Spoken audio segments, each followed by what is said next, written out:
Hello, my friends. I'm Natalie, and I live in LA with my husband. I have a 26-year-old daughter who recently got married, but it was quite dramatic.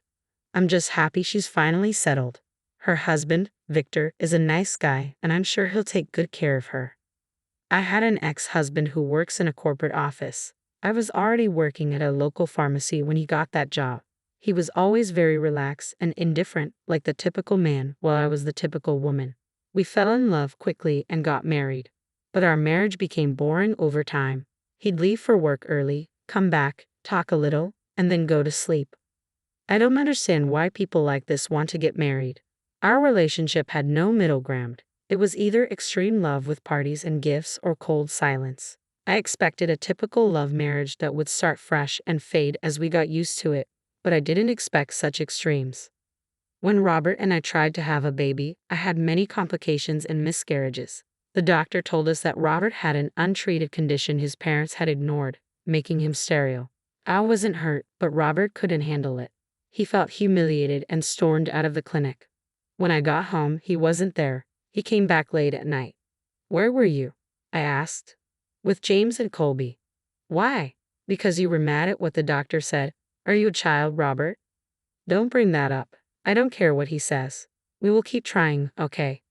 "Are you insane? I've gone through enough pain. I can't do this again, please." "Then what do you want from me, woman?" "I'm asking you to consider other possibilities. We can try IVF or adopt. There's a beautiful orphanage nearby. We could visit together." "Do you hear yourself? You want someone else's sperm inside you? The baby might not look like me, and I don't want someone else's child. We don't know how they'll turn out. Let's take a break and try again." "How pathetic. You took a vow for me. You are hilarious. When you said you loved me, you probably lied to my face. You're sleeping on the couch tonight." I ended the conversation and went to our room, slamming the door. I couldn't believe Robert's poor thinking. He never showed this side of himself before. If he had, I would have thought differently. I always believed marriage should bring happiness and fulfillment, but my experience with Robert shattered those expectations. We were married for 3 years, and despite everything, a dark cloud always hung over our relationship. The pain of infertility became an insurmountable barrier, shadowing our dreams of starting a family. Robert was against adopting or trying IVF, and this gradually destroyed my happiness. I yearned for the joy of motherhood, the sound of children's laughter in our home. "Are you going on another trip? Didn't you say the last one was it?" "I need to clear my head. Why don't you go to your mother's for a while? Maybe a woman-to-woman talk will help you think rationally. Plus, you need a break from all this." "And where are you going this time?" "The Maldives. A friend of a colleague has a nice hotel and invited him and his friends. So, I booked a ticket. I hit the jackpot. He said he'd pay for everything. I just need to cover the extras not included." "Did you ever consider that your wife might need a trip too?" Robert glanced at me slightly, his fork paused, his eyes sharply observing the table. "Where's the soap? And the pasta isn't salted. Can you give me some, Robert?" "I'll just shut up. The problem is with me, okay? I'm in more pain than you. Why do you keep whining in my ears like a spoiled 6-year-old? "Oh, how mature of you, Robert. Do you even see what I'm going through? I try to take care of your needs and everything else. I've given my all. What are you giving me?" Robert glared at me, then took his plate and went to the couch to watch TV. I sat there silently, contemplating my future with a man who doesn't care about my feelings. My friend Lola has always been a constant support. She came to visit me when Robert was at work. "I'm so happy you took a day off today. We needed this," she said. "Yeah, I guess. So, how's everything with Robert?" I sighed, feeling like I always dragged her into my mess. "Natalie, you've seemed distant lately. Is everything okay between you and Robert?" "It's been hard, Lola. Ever since Robert found out he's sterile, he's become emotionally distant. It's like he's lost his sense of self and shut me out." Lola placed a comforting hand on my shoulder. "I can only imagine how difficult this must be for both of you. Infertility can take a toll on even the strongest relationships. Have you talked to him about how you feel?" "I've tried, but he shuts down whenever I bring it up. He's built this wall around himself, and I don't know how to break through it." Lola's eyes were full of empathy. "Natalie, it's important to remember that Robert is dealing with his grief and feelings of inadequacy. He might need time to process his emotions, but that doesn't mean you have to face this alone. I miss the connection we used to have. We were always there for each other, and now it feels like he's slipping away." You're right to feel that way, Natalie. Sometimes people need a reminder of the love and support they have. Have you considered couples therapy? It might help bridge the gap between you two. I never thought about that. Maybe therapy could provide the space we need to heal together. Thank you, Lola. I needed this perspective. When I talked to Robert about therapy, he got more agitated. So now I'm one of your gossip topics, huh? You're getting me wrong. I just needed to vent, and Lola is a nice girl. She would never make a big deal about it. Talking about my vulnerabilities to other people is not funny, Natalie. You know how I feel about that, yet you still did it. I'm sorry, but can you please not yell at me? I was really worried about you and just wanted to help. I love you. If you did, you wouldn't have done this. He didn't have dinner that night and went straight to sleep. A few days later, as he was getting ready for his trip, he told me his mom was unwell and needed to stay with us. We have 2 bedrooms. She can stay in the guest room, he said. I'm not upset about it, but it'll be hard for me to manage everything since I have a job too. Well, hire a nanny then. That would be an extra cost. Don't worry about the money, Natalie. I'll cover it. But that never happened. Robert was transferred to a new office in New York. He said he'd call and visit, but I felt our marriage was ending. I wanted to spend a proper evening together, so I took him out for dinner. We had fun, but also felt strained. A few days later, he left me and his mother moved in with me. She was old and had quite an attitude, making the nanny's job difficult. I was getting tired and needed a break. One night, I went clubbing and met Louis. I never thought I'd find myself in an extramarital affair. But life surprises you. It was a breezy evening when we first met. There was an instant connection between us. He had a magnetism that drew me in, and as the night progressed, our conversations became deeper. Louis made me feel seen, desired, and alive in a way that had long been absent from my marriage. Why are you still with him? You are stunning, Natalie, and deserve someone who adores you. Your husband sounds like a total dashaback. No offense. I don't know. Maybe it's because I love him, or think I still love him. I understand he's going through a lot, but he should know he's not alone. I am here and have never forced him into anything. He doesn't like the idea of other youth or adoption, but I don't get it. What's so wrong with seeking a different alternative? I asked.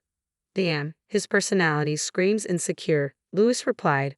Well, some guys just don't like considering their partners as equals. When was the last time he made any effort for you? He goes on frequent trips, right? Did he ever invite you to any of them? That says a lot, Natalie. I'm not here to encourage you to leave him, but maybe it's time you stop fighting for something that isn't worth it. If I were in your place, I would ditch him right then and there. It's not as simple as you think, Louis. His mother is involved now, and I have to take care of her. Oh, I hate this. Why me? I lamented. Hey, you were in a club, right? Just have fun while you're here. Let's have a good time. I have the perfect idea. I have my car. Let's go for a midnight drive. Really? Are you sure? Yeah. Your nanny is taking care of your mom, so you don't have a curfew.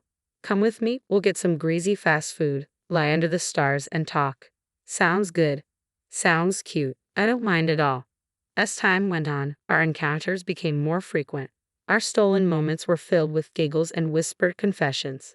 The affair became a dangerous dance, a delicate balance between the guilt that gnawed at my conscience and the intoxicating allure of forbidden love. Meeting in secret locations hidden from prying eyes only added to its charm. Each encounter left me craving more, but the guilt weighed heavily on me. I couldn't resist the magnetic pull toward Louis.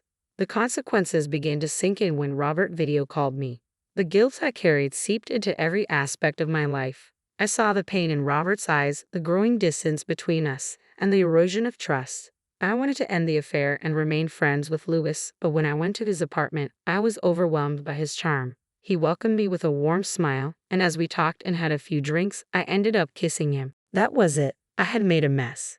After that night, I completely cut off Louis. He called me multiple times, but I couldn't face him. One day, when I was leaving for work, Louis was waiting outside my house.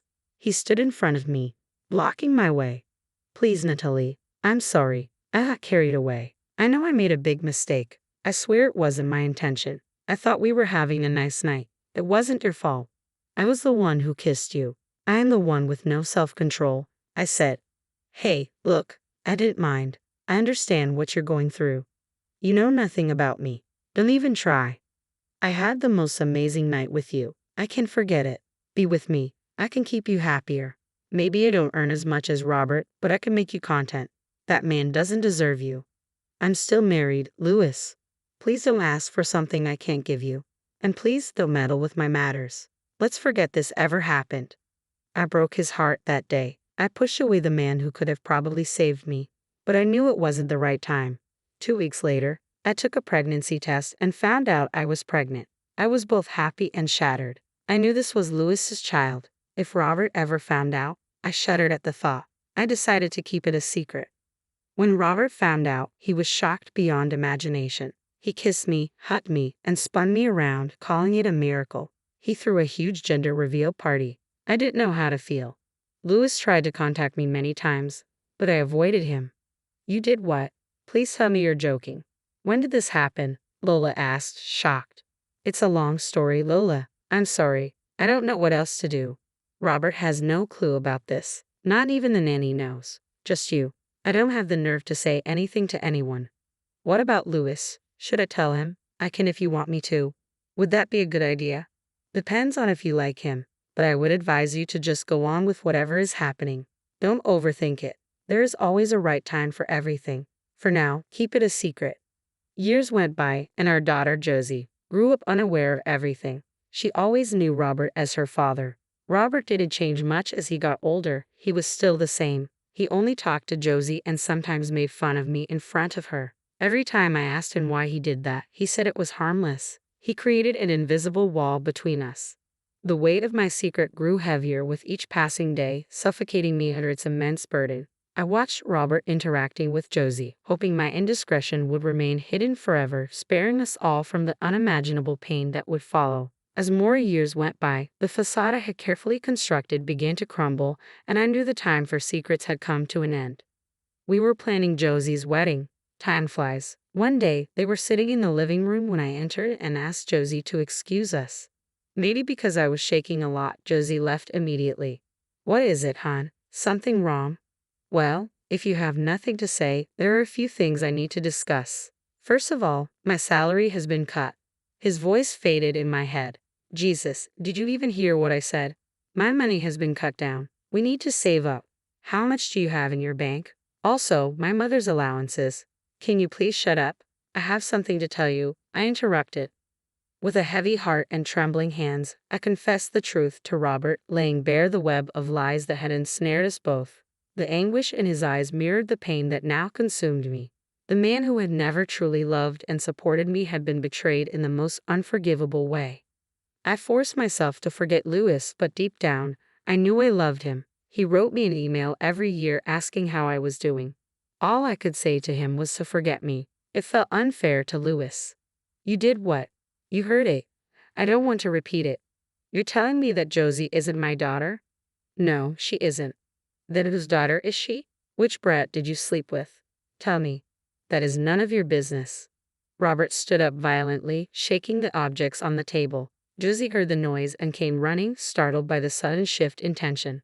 What on earth? Why are you two fighting? Why don't you ask your filthy mother who your real father is? Come on, Natalie. Tell your beloved daughter who you slept with years ago. Josie, please, I will explain everything later. No, you will explain everything now, sentence by sentence. I want her to witness what a filthy mother you are. Dad, please stop saying things like that to her. I want things to be settled peacefully. I'm extremely confused and stressed right now. First, tell me, why did you do this? Why did you cheat on me? You were a terrible husband to me all those years. You were nothing but a self-righteous, arrogant, unsupportive, egotistical, and unsympathetic man. All you did was protect your pride, but look where that ended up. You know what? I don't regret a single thing I did. He was twice the man you could ever be.